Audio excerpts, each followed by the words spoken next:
Welcome back to my channel. I'm Shireen with Olive Street Designs, and today this is my project. This is a cute French Provincial dresser.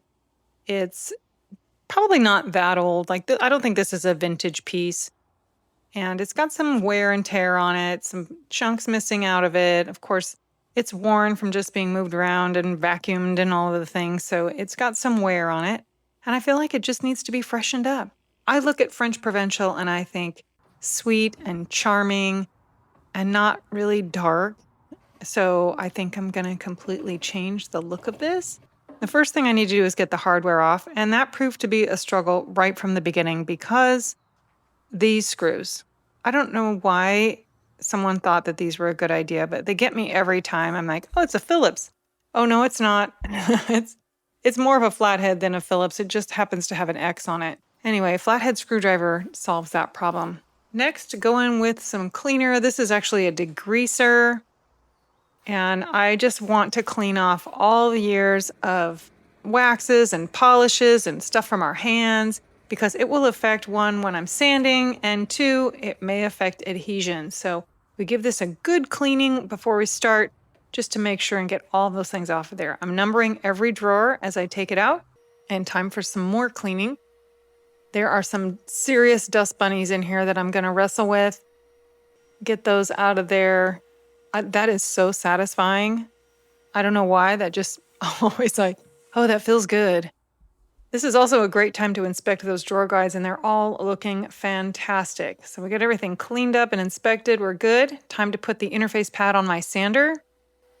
I'm using 120 grit sanding net and just ready for some scuff sanding. So this is going to be painted a nice, charming, light color, but I've got to get everything sanded and scuffed so that my paint will adhere, because this is a really shiny finish that's on here. You can see that's a really good scuff sanding with a sanding net. And because I have the pad, I can do all the rounded areas. A pad is the way to go with a French Provincial because everything's round. Of course, I can use it on these flat areas as well. Got the legs, the corners, and then I found this one joint of the details here that was just really harsh because it just didn't look right to me. And I thought once this is painted, that's really going to stick out. So I just got in there and sanded that smooth, mainly with these contour sanding blocks. I also did these areas because there's nothing like crisp, clean lines when this is all sanded and then painted. Those look really nice. Also needed to scuff sand all the drawers, and that area that had that little chunk missing out of it, paid special attention to that. Again, with the interface pad, does fantastic for French Provincial. Time to get everything cleaned up. Again, second cleaning. There's probably going to be 2 or 3 cleanings of this piece before I'm done. And this guide on the back of the drawer was really loose. And I noticed when I put it in there, there was so much play in the drawer that I didn't like that. So I need to fix that. Some of these manufacturers use staples, and over time those staples just get loose, and now that drawer guide just kind of flops around a little bit, so I've got to take all the staples out. And then I grab my little bin full of miscellaneous tiny screws, and I'm fixing, and I'm looking for screws that are about the same length as the depth of that board. So I get those screws in there nice and tight. I think this is going to make a big difference on how this drawer functions in that space. And now this drawer works as it should. I ended up needing to do that on several of them. A couple of them were okay, but I think I did that on 3 of them, 3 of the 5. And then this drawer had lovely stickers inside. I think at one point this was probably the big sticker that said where it was purchased from, but somebody had partially taken it off and then just gave up because it was a big goopy mess. Acetone is your friend when you go to remove things like this, stickers and anything that's gummy and residue. It just does a wonderful job. You just put it on. It evaporates so quickly, though. You've got to work fast. Get in there and do it, and then you've got just a little bit of time where you can wipe that away before it dries up. But if it dries up, you just add a little more, scrub again. But I got all of that off of there, and now this drawer functions as it should once I tighten that up. Time for some paint. Now, this is a brand new color to me, Blue Toile. It's a farmhouse paint, of course. I love farmhouse. And I thought, it's just a little too blue. French to me is super soft. So I mixed it with a grayish and I created this color. And I was like, oh, that's so pretty. Time to set up my spray tent. I'm just doing this one piece. So I thought I'd just set up a small tent. Get this Wagner tent up. This is great for small projects. Now, I can't do really long dressers and stuff in this, but it does work fine for things like this. But I'm pushing it with the height on this thing.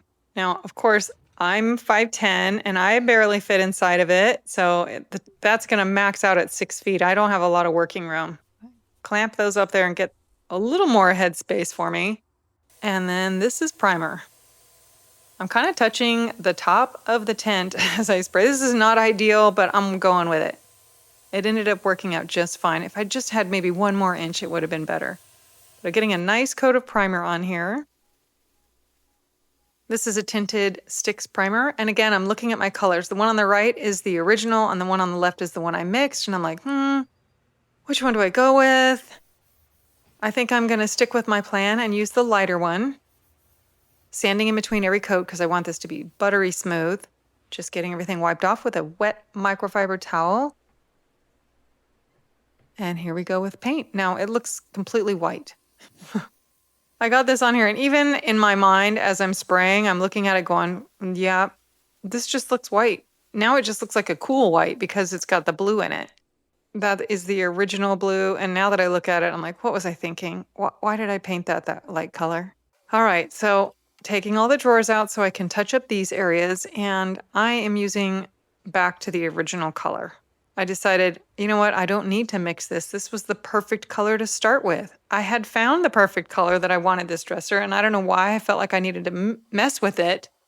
But now we're back to the original color, and even when I'm spraying it, you can't necessarily tell that it's making a big difference, but it is. It's just the lighting here. So this is note to self. Just leave the paint alone. Use it like it was meant to be. Blue toile. It's all we needed. This is still just a beautiful, soft blue, just what I was going for. So now while the paint is drying, it's time to address the hardware. Now I love the size of these pulls. Sometimes French Provincial has these tiny little bitty pulls. You can barely get your finger underneath it, but these are nice and big. Love them. So that was vinegar and water, and I just heated up for 10-15 minutes. I'm going in with a soft Barkeeper's Friend and some steel wool.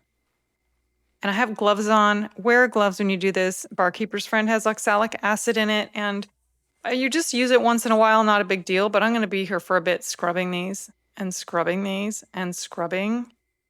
And if you don't, I have forgotten to wear gloves, and I get done and my fingers are about to crack. So make sure you wear gloves. So this is just manual labor. This is elbow grease that's going to make these things pop. They're just stunning when I'm done with them. Okay, well, I decided to do a second coat of the blue toile. So one of the paints that was too light, and now 2 of the blue toile, just to make everything super consistent. And now this is top coat. And I let everything dry for a few hours. Now it's time to line some drawers. These are all the same size, so I measured them carefully and wrote those measurements down, and now I'm just going to cut everything to size.